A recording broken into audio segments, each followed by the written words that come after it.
ሰላም ጤና ይስጥልኝ። የተወደዳችሁ የሰለዳ ሚዲያ አድማጭ ተመልካቾቻችን እንዴት ቆያችሁ? ለዕለቱ መራርጠን ወደ እናንተ ለማድረስ ያዘጋጀናቸው አዳዲስ ትኩስና ወቅታዊ መረጃዎችን ይዘን ቀርበናል። መረጃዎቻችን እየተከታተላችሁ እስከ ፕሮግራማችን ፍጻሜ ከኛ ጋር እንድትቆዩ ከወዲሁ በታላቅ አክብሮት ጋብዛለሁኝ። ለመቀሌ ከተማ ወጣቶች በህወሓት የተጠራው ስብሰባ በተቃውሞ ምክንያት ሳይካሄድ መቅረቱ ተገለጸ። በትግራይ ክልል መቀሌ ከተማ ስር በሚገኙ 7 ክፍለ ከተሞች ለወጣቶች ለቀድሞ ታጣቂዎችና ለፖሊስ አባላት በህወሓት ቡድን ተጠርቶ የነበረው ስብሰባ የከተማው ነዋሪዎችና ወጣቶች እምቢተኝነት በማሳየታቸውና ባለመገኘታቸው ወደ ሌላ ቀን መራዘሙ ተሰምቷል። ከአካባቢው ምንጮች ዋቢ በማድረግ እየወጡ የሚገኙ መረጃዎች እንደሚያመላክቱት ለዛሬ ሰኔ 4 ቀን በሁሉም ክፍለ ከተሞች ስብሰባውን ለማካሄድ በሚል በትናንትናው ዕለት ከሰዓት ጀምሮ የህወሓት ካድሬዎች በየመኖሪያ ቤቶች እየተዘዋወሩ ነዋሪዎችን ሲቀሰቅሱና ሲያስፈርሙ ውለዋል። ስብሰባው ስለ ስራ ዕድል ፈጠራና ስለ አካባቢው ጸጥታ ለመወያየት የተጠራ መሆኑ ካድሬዎቹ ቢገልጹም ወጣቶች ግን ስብሰባው በግዳጅ ለውትድርና ለማገትና በስብሰባው ለማፈስ የታለመ ነው በሚል ስጋት በስብሰባው ሳይገኙ መቅረታቸው ተጠቅሷል። በተለይም በአይደር ክፍለ ከተማ ለቀድሞ ታጣቂዎች፣ ለቀድሞ የፌዴራል ፖሊስና ለህዝባዊ ፖሊስ አባላት እንዲሁም ለነዋሪ ወጣቶች ተጠርቶ የነበረው ስብሰባ ህዝቡ ባሳየው እምቢተኝነት ጥሪውን ባለመቀበሉ ምክንያት ሳይሳካ ቀርቷል። በዚህም የተነሳ የህወሓት ካድሬዎችና አስተባባሪዎቹ ስብሰባውን ለቀጣይ ቀናት ለማስተላለፍ መገደዳቸውም ታውቋል። በመቀሌ ከተማ የሚገኙ የመብት ተሟጋቾችና የይዘት አዘጋጆች ወጣቱ በስብሰባው ላይ እንዳይገኝና ራሱን ከህወሓት ታጣቂዎች የግዳጅ እገታና አፈሳ እንዲጠብቅ አስቀድመው ጥሪ ያስተላለፉም ነበር። የ5 ሚሊዮን የኢትዮጵያ ኮደሮች እቅድ ከተቀመጠለት ጊዜ ቀድሞ ግቡን ማሳካቱን ጠቅላይ ሚኒስትር ዶክተር አብይ አህመድ አስታወቁ። የሀገሪቱን የዲጂታል ሽግግር ለማፋጠን ታቅዶ የተጀመረው የ5 ሚሊዮን የኢትዮጵያ ኮደሮች ስልጠና በ3 ዓመት ውስጥ ለማሳካት የነበረው ግብ ከ2 ዓመት ባነሰ ጊዜ ውስጥ ማሳካቱን ጠቅላይ ሚኒስትር ዶክተር አብይ አህመድ አስታውቀዋል። ጠቅላይ ሚኒስትሩ ለእቅዱ መሳካት ለመላው ኢትዮጵያውያን የእንኳን ደስ አላችሁ መልእክታቸውንም አስተላልፈዋል። ጠቅላይ ሚኒስትሩ ዛሬ ባስተላለፉት መልእክት ሐምሌ 16 ቀን 2016 ዓ.ም የተጀመረው ይህ ብሔራዊ ተነሳሽነት እስካሁን ባለው ሂደት 5,5146 ሰልጣኞችን መመዝገብ መቻሉንም ይፋ አድርገዋል። ከተመዘገቡት ውስጥም ከ3 ሚሊዮን በላይ የሚሆኑት በኮምፒውተር ፕሮግራሚንግ፣ በመረጃ ትንተና፣ በአንድሮይድ ሶፍትዌር ልማትና በአርቲፊሻል ኢንተለጀንስ ኤአይ መሰረታዊ ትምህርቶች ስልጠናቸውን በስኬት ማጠናቀቃቸውን ጠቅላይ ሚኒስትሩ ጠቁመዋል። ይህ ስኬት የህዝቡን ቁርጠኝነትና ወሰን የሌለው አቅም ያረጋገጠ መሆኑን የጠቀሱት ዶክተር አብይ በቀጣይም እስከ ነሐሴ 2018 ዓ.ም ድረስ የሰልጣኞችን ቁጥር 7 ሚሊዮን ለማድረስ አዲስ ግብ መቀመጡን አስታውቀዋል። እያንዳንዱ ኢትዮጵያዊም የዚህ ብሔራዊ ተልዕኮ አካል እንዲሆን ጥሪያቸውን አቅርበዋል። ጠቅላይ ሚኒስትሩ በተለይም ለወጣት ተማሪዎች ባስተላለፉት መልእክት መጪውን የክረምት ወቅት ትልቅ ዕድል አድርገው እንዲጠቀሙበት አሳስበዋል።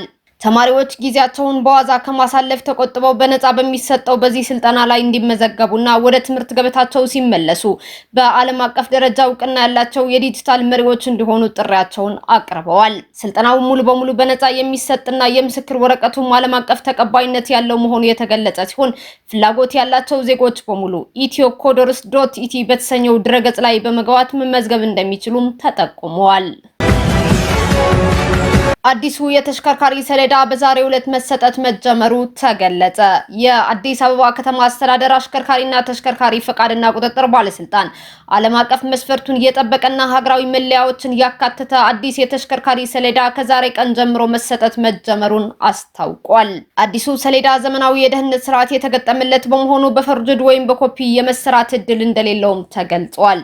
የባለስልጣኑ ዋና ስራ አስኪያጅ አቶ ዘገየ በላይነህ ዛሬ በሰጡት መግለጫ አዲሱ አሰራር የተሽከርካሪ ቁጥጥር አገልግሎቱን ለማዘመንና ውጤታማ ለማድረግ የታለመ መሆኑን ጠቁመዋል። ሰሌዳው የተለያዩ መረጃዎችን በውስጡ የመያዝ አቅም ያለው በመሆኑ ለሕግ ማስከበር ስራ ከፍተኛ እገዛ እንደሚያደርግና ወጪ ቆጣቢ መሆኑን አብራርቷል። እንደ ዋና ስራ አስኪያጁ ገለጻ የሰሌዳ አደላው በአሁኑ ወቅት የተጀመረው አዲስ ለሚገዙና ከዚህ ቀደም ሰሌዳ ላልወሰዱ ተሽከርካሪዎች ሲሆን ተገልጋዮች በተመዘገቡበት የቅደም ተከተል መሰረት አገልግሎቱን ማግኘት ይችላሉም ብለዋል። ይህ አዲስ ዘመናዊ የተሽከርካሪ ሰሌዳ ለመጀመሪያ ጊዜ በአዲስ አበባ ከተማ መተግበር የጀመረ ሲሆን በቀጣይም በሁሉም የክልል ከተሞች አገልግሎቱ በቅርቡ እንደሚጀመር ከባለስልጣኑ የተገኘው መረጃ ያመላክታል። IMF ናይጄሪያ ከአቡዳቢ ባንክ ልትበደረው ባሰበችው 5 ቢሊዮን ዶላር ላይ ያለውን ስጋት ገለጸ። ዓለም አቀፉ የገንዘብ ድርጅት IMF ናይጄሪያ ከፈረስት አቡዳቢ ባንክ ልትወስደው ባሰበችው የ5 ቢሊዮን ዶላር ብድር ላይ ስጋት እንዳለው ገለጸ። ድርጅቱ የናይጄሪያ መንግስት ይበልጥ ግልጽነት ያላቸውን እንደ ዩሮ ቦንድ ወይም ቅናሽ የተደረገባቸውን የረጅም ጊዜ ብድሮች አማራጮችን እንዲመለከትም አሳስበዋል። የናይጄሪያ መንግስት በበኩሉ የተጠቀሰውን የ5 ቢሊዮን ዶላር ብድር የሚጠቀመው ከፍተኛ ወለድ ያለባቸውን የቀደሙ ዕዳዎችን ለማቃለልና ለናይጄሪያ የመሰረተ ልማት ግንባታዎች ድጋፍ ለማድረግ መሆኑን አስታውቋል። ይሁን እንጂ ዓለም አቀፉ የገንዘብ ድርጅት IMF የሀገሪቱን የብድር እቅድ ቢተችም የፕሬዝዳንት ቦላ ቲኑቡ መንግስት እያካሄደው ያለው የኢኮኖሚ ማሻሻያ የማክሮ ኢኮኖሚ መረጋጋትን ለመፍጠርና የውጭ ምንዛሬ ክምችትን ለማሳደግ ያበረከተው አስተዋጽኦን አወድሷል። የገንዘብ ድርጅቱ IMF አክሎም ማሻሻያዎቹ መልካም ጅማሬ ያላቸው ቢሆንም በአሁኑ ወቅት በመላው ናይጄሪያ እየታየ ያለው የደህንነት መባባስና የምግብ ዋስትና እጥረት አሁንም የሀገሪቱ ዋነኛ ተግዳሮቶች መሆናቸውን አስገንዝበዋል።